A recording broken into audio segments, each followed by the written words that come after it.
بسم اللہ الرحمن الرحیم۔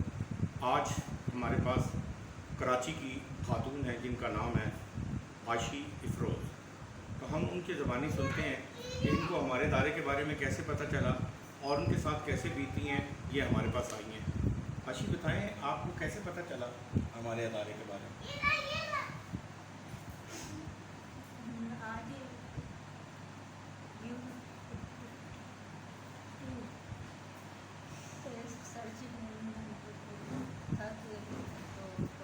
اس میں آپ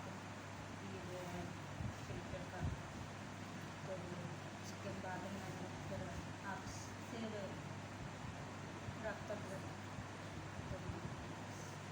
اچھا، آپ کیمرے کی طرف دیکھیں تو میں یہ کیونکہ بول نہیں سکتی، لکھ سکتی ہیں۔ ان کی تعلیم میٹرک کی ہے اور انہوں نے ان کی شادی جو ہوئی تھی وہ 18 سال پہلے 1995 میں ان کی شادی جو ہے وہ ہوئی، اور اس میں سے ان کی 3 بیٹیاں 2 بیٹیاں پیدا ہوئیں، اور 2 بیٹیوں کے بعد پھر ان کی زندگی جو ہے وہاں گزری مگر مشکل سے، اور وہاں سے ڈائیورس ہوئی۔ ان کا یہ یہاں پر ان کی والدہ نے ان کی دوسری شادی کر دی۔ دوسری شادی جب کی تو اس پہ ان کو وہی تشدد اور طعنے اور ان کے ساتھ برا سلوک، اور ان کی بیٹیوں کی بھی پہلے ذمہ داری اٹھائی کہ میں ان کو رکھوں گا، مگر وہ سرکاری ملازم تھا اور اس کے بعد بھی اس کو نہ رکھا گیا۔ اب راولپنڈی میں ان کو لے کر آ گئے تقریباً 26/6 کو 2022 کو، اور وہاں پہ 2 روم لیے۔ ایک میں انہوں نے اپنے بچے رکھے اور ایک سائڈ پہ اس کو رکھا۔ یہ اپنی کیونکہ بیمار بھی ہیں، ان کا علاج بھی ہوا، اور پھر وہاں کراچی میں ان کو بہت زیادہ تشدد کا نشانہ بنایا گیا۔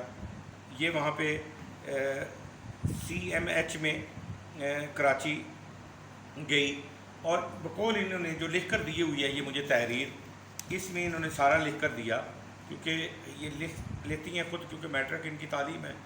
تو اس میں انہوں نے کہا کہ میں نے کراچی کے بہت سارے اداروں میں گئی ہوں، مگر مجھے کراچی کے کسی ادارے میں ماحول نہیں پسند آیا۔ اس کے بعد انہوں نے آج مجھے کال کی کہ میں رہنا چاہتی ہوں اور مستقل رہنا چاہتی ہوں آپ کے ادارے میں۔ تو اسٹار ویلفیئر آرگنائزیشن یوٹیوب سے نمبر لیا اور وہاں سے پھر یہ میرے ساتھ رابطے میں آئی، اور یہ راولپنڈی سے اسکائی وے کی گاڑی میں بیٹھ کے یہاں ہمارے پاس یہاں پہ آ گئی۔ یہ اس وقت اسٹار ویلفیئر آرگنائزیشن ہوا شیلٹر اور پناہ گاہ میں موجود ہیں۔ یہاں پر آ کر ان کی حالت ایسی نہیں ہے کہ کیونکہ ایک تو یہ زبان سے تتلا پن ہے ان کے اندر، نہیں بول سکتی، اور یہ خاتون اتنی مجبور ہے اور اتنی پریشان ہے اور اپنے بچوں کے لیے اتنا رو رہی ہے، اور اس کے پاس رہنے کے لیے کوئی جگہ نہیں تھی۔ اس کو میں نے کہا کہ آپ دارالمان راولپنڈی چلی جائیں، تو انہوں نے کہا کہ نہیں۔ انہوں نے یہاں آنا مناسب سمجھا، انہوں نے دیکھا، ان کو کسی نے گائیڈ بھی کیا، تو یہ یہاں پہ آ گئی ہیں۔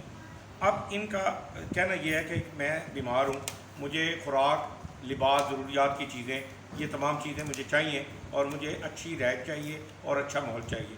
اب یہ یہاں پہ موجود ہیں، انشاءاللہ نیکسٹ انٹرویو میں ان کے بارے میں بتائیں گے کہ مطابق کہ ایسی خواتین ہیں جو طلاق یافتہ ہیں، بیوہ خواتین ہیں، اور ایسی تشدد زدہ خواتین ہیں جن کے پاس رہائش کی جگہ نہیں ہے، تو اس کے لیے اسٹار ویلفیئر آرگنائزیشن کا فورم ہر وقت 24 گھنٹے موجود ہے آپ لوگوں کے لیے۔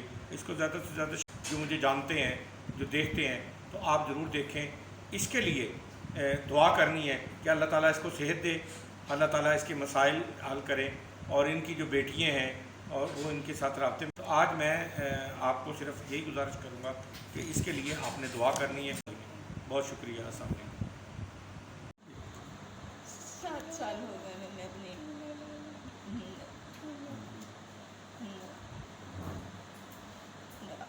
اپنے سگا خون میرا، میں ان کی شکلیں بھی تک میں اتنا میں روتی ہوں، اتنا روتی ہوں ان کے لیے، اتنا یاد کرتی ہوں میں۔ ٹیلی فون کی میری